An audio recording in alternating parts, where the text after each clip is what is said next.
Dagon, de Howard Phillips Lovecraft.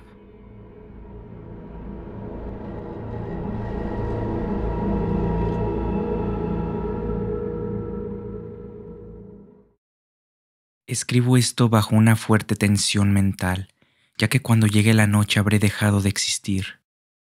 Sin dinero y agotada mi provisión de droga, que es lo único que me hace tolerable la vida, no puedo seguir soportando más esta tortura. Me arrojaré desde esta ventana de la buhardilla a la sórdida calle de abajo. Pese a mi esclavitud a la morfina, no me considero un débil ni un degenerado. Cuando hayan leído estas páginas atropelladamente garabateadas, quizás se hagan una idea, aunque no del todo, de por qué tengo que buscar el olvido o la muerte. Fue en una de las zonas más abiertas y menos frecuentadas del anchuroso Pacífico, donde el paquebote en el que iba yo de sobrecargo cayó apresado por un corsario alemán. La Gran Guerra estaba entonces en sus comienzos, y las fuerzas oceánicas de los hunos aún no se habían hundido en su degradación posterior. Así que nuestro buque fue capturado legalmente, y nuestra tripulación tratada con toda la deferencia y consideración debidas a unos prisioneros navales. En efecto, tan liberal era la disciplina de nuestros opresores, que 5 días más tarde conseguí escaparme en un pequeño bote, con agua y provisiones para bastante tiempo. Cuando al fin me encontré libre y a la deriva, tenía muy poca idea de cuál era mi situación. Navegante poco experto, solo sabía calcular de manera muy vaga, por el sol y las estrellas, que estaba algo al sur del Ecuador. No sabía en absoluto en qué longitud, y no se divisaba isla ni costa alguna. El tiempo se mantenía bueno, y durante incontables días navegué sin rumbo bajo un sol abrasador, con la esperanza de que pasara algún barco, o de que me arrojaran las olas a alguna región habitable. Pero no aparecían ni barcos ni tierra, y empecé a desesperar en mi soledad, en medio de aquella ondulante e ininterrumpida inmensidad azul. El cambio ocurrió mientras dormía. Nunca llegaré a conocer los pormenores, porque mi sueño, aunque poblado de pesadillas, fue ininterrumpido.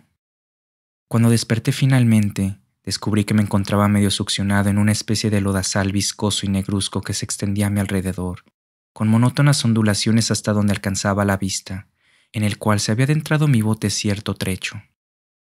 Aunque cabe suponer que mi primera reacción fuera de perplejidad ante una transformación del paisaje tan prodigiosa e inesperada, en realidad sentí más horror que asombro, pues había en la atmósfera y en la superficie putrefacta una calidad siniestra que me heló el corazón. La zona estaba corrompida de peces descompuestos y otros animales menos identificables que se veían emerger en el cieno de la interminable llanura. Quizá no deba esperar transmitir con meras palabras la indecible repugnancia que puede reinar en el absoluto silencio y la estéril inmensidad. Nada alcanzaba a oírse, nada había a la vista, salvo una vasta extensión de légamo negruzco. Si bien la absoluta quietud y la uniformidad del paisaje me producían un terror nauseabundo, el sol ardía en el cielo que me parecía casi negro por la cruel ausencia de nubes. Era como si reflejase la ciénaga tenebrosa que tenía bajo mis pies. Al meterme en el bote encallado, me di cuenta de que solo una posibilidad podía explicar mi situación. Merced a una conmoción volcánica, el fondo oceánico había emergido a la superficie, sacando a la luz regiones que durante millones de años habían estado ocultas bajo insondables profundidades de agua. Tan grande era la extensión de esta nueva tierra emergida debajo de mí, que no lograba percibir el más leve rumor de oleaje, por mucho que aguzaba el oído. Tampoco había aves marinas que se alimentaran de aquellos peces muertos. Durante varias horas estuve pensando y meditando sentado en el bote, que se apoyaba sobre un costado y proporcionaba un poco de sombra al desplazarse el sol en el cielo. A medida que el día avanzaba, el suelo iba perdiendo pegajosidad, por lo que en poco tiempo estaría bastante seco para poderlo recorrer fácilmente. Dormí poco esa noche, y al día siguiente me preparé una provisión de agua y comida, a fin de emprender la marcha en busca del desaparecido mar y de un posible rescate. A la mañana del tercer día comprobé que el suelo estaba bastante seco para andar por él con comodidad. El hedor a pescado era insoportable, pero me tenían preocupado cosas más graves para que me molestase este desagradable inconveniente, y me puse en marcha hacia una meta desconocida. Durante todo el día caminé constantemente en dirección oeste guiado por una lejana colina que descollaba por encima de las demás elevaciones del ondulado desierto. Acampé esa noche, y al día siguiente proseguí la marcha hacia la colina, aunque parecía escasamente más cerca que la primera vez que la descubrí. Al atardecer del cuarto día, llegué al pie de dicha elevación, que resultó ser mucho más alta de lo que me había parecido de lejos. Tenía un valle delante que hacía más pronunciado el relieve respecto del resto de la superficie. Demasiado cansado para emprender el ascenso, dormí a la sombra de la colina.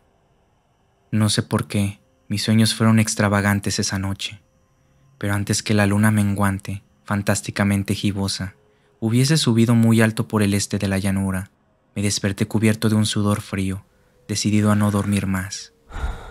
Las visiones que había tenido eran excesivas para soportarlas otra vez. A la luz de la luna comprendí lo imprudente que había sido al viajar de día. Sin el sol abrasador, la marcha me habría resultado menos fatigosa. De hecho, me sentí de nuevo lo bastante fuerte como para acometer el ascenso que por la tarde no había sido capaz de emprender. Recogí mis cosas e inicié la subida a la cresta de la elevación. Ya he dicho que la ininterrumpida monotonía de la ondulada llanura era fuente de un vago horror para mí, pero creo que mi horror aumentó cuando llegué a lo alto del monte y vi, al otro lado, una inmensa cima o cañón, cuya oscura concavidad aún no iluminaba la luna. Me pareció que me encontraba en el borde del mundo, escrutando desde el mismo canto hacia un caos insondable de noche eterna. En mi terror se mezclaban extraños recuerdos del paraíso perdido y la espantosa ascensión de Satanás a través de remotas regiones de tinieblas. Al elevarse más la luna en el cielo, empecé a observar que las laderas del valle no eran tan completamente perpendiculares como había imaginado. La roca formaba cornisas y salientes que proporcionaban apoyos relativamente cómodos para el descenso, y a partir de unos centenares de pies, el declive se hacía más gradual. Movido por un impulso que no me es posible analizar con precisión, bajé trabajosamente por las rocas, hasta el declive más suave, sin dejar de mirar hacia las profundidades estigias donde aún no había penetrado la luz. De repente, me llamó la atención un objeto singular que había en la ladera opuesta, el cual se erguía, enhiesto, como un centenar de yardas de donde estaba yo. Objeto que brilló con un resplandor blanquecino al recibir de pronto los primeros rayos de la luna ascendente. No tardé en comprobar que era tan solo una piedra gigantesca, pero tuve la clara impresión de que su posición y su contorno no eran enteramente obra de la naturaleza. Un examen más detenido me llenó de sensaciones imposibles de expresar, pues pese a su enorme magnitud y su situación en un abismo abierto en el fondo del mar cuando el mundo era joven, me di cuenta, sin posibilidad de duda, de que el extraño objeto era un monolito perfectamente tallado, cuya imponente masa había conocido el arte y quizá el culto de criaturas vivas y pensantes. Confuso y asustado, aunque no sin cierta emoción de científico de arqueólogo, examiné mis alrededores con atención. La luna, ahora casi en su cenit, asomaba espectral y vívida por encima de los gigantescos peldaños que rodeaban el abismo, y reveló un ancho curso de agua que discurría por el fondo formando meandros, perdiéndose en ambas direcciones y casi lamiéndome los pies donde me había detenido. Al otro lado del abismo, las pequeñas olas bañaban la base del ciclópeo monolito, en cuya superficie podía distinguir ahora inscripciones y toscos relieves. La escritura pertenecía a un sistema de jeroglíficos desconocido para mí, distinto de cuantos yo había visto en los libros, y consistente en su mayor parte en símbolos acuáticos esquematizados tales como peces, anguilas, pulpos, crustáceos, moluscos, ballenas y demás. Algunos de los caracteres representaban evidentemente seres marinos desconocidos para el mundo moderno, pero cuyos cuerpos en descomposición había visto yo en la llanura surgida del océano. Sin embargo, fueron los relieves los que más me fascinaron. Claramente visibles al otro lado del curso de agua, a causa de sus enormes proporciones, había una serie de bajorrelieves cuyos temas habrían despertado la envidia de un doré. Creo que estos seres pretendían representar hombres, al menos, cierta clase de hombres, aunque aparecían retozando como peces en las aguas de alguna gruta marina, o rindiendo homenaje a algún monumento monolítico, bajo el agua también. No me atrevo a descubrir con detalle sus rostros y sus cuerpos, ya que el mero recuerdo me produce vaídos, más grotescos de lo que podría concebir la imaginación de un Poe o de un Bulwer. Eran detestablemente humanos en general, a pesar de sus manos y pies palmeados, sus labios espantosamente anchos y flácidos, sus ojos abultados y vidriosos, y demás rasgos de recuerdo menos agradable. Curiosamente, parecían cincelados sin la debida proporción con los escenarios que servían de fondo, ya que uno de los seres estaba en actitud de matar una ballena de tamaño ligeramente mayor que él. Observé, como digo, sus formas grotescas y sus extrañas dimensiones, pero un momento después decidí que se trataba de dioses imaginarios de alguna tribu pescadora o marinera, de una tribu cuyos últimos descendientes debieron de perecer antes que naciera el primer antepasado del hombre de Piltdown o de Neandertal. Aterrado ante esta visión inesperada y fugaz de un pasado que rebasaba la concepción del más atrevido antropólogo, me quedé pensativo, mientras la luna bañaba con misterioso resplandor el silencioso canal que tenía ante mí. Entonces, de repente lo vi. Tras una leve agitación que delataba su ascensión a la superficie, la entidad surgió a la vista sobre las aguas oscuras. Inmenso, repugnante, aquella especie de Polifemo saltó hacia el monolito como un monstruo formidable y pesadillesco, y lo rodeó con sus brazos enormes y escamosos, al tiempo que inclinaba la cabeza y profería ciertos gritos acompasados.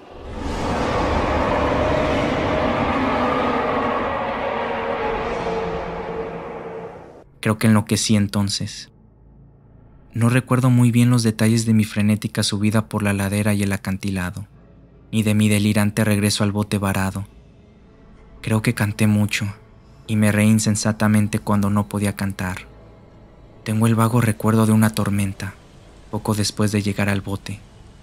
En todo caso, sé que oí el estampido de los truenos y demás ruidos que la naturaleza profiere en sus momentos de mayor irritación. Cuando salí de las sombras, estaba en un hospital de San Francisco. Me había llevado allí el capitán del barco norteamericano que había recogido mi bote en medio del océano. Hablé de muchas cosas en mis delirios, pero averigüé que nadie había hecho caso de las palabras. Los que me habían rescatado no sabían nada sobre la aparición de una zona de fondo oceánico en medio del Pacífico, y no juzgué necesario insistir en algo que sabía que no iban a creer. Un día fui a ver a un famoso etnólogo, y lo divertí haciéndole extrañas preguntas sobre la antigua leyenda filistea en torno a Dagón, el dios pez.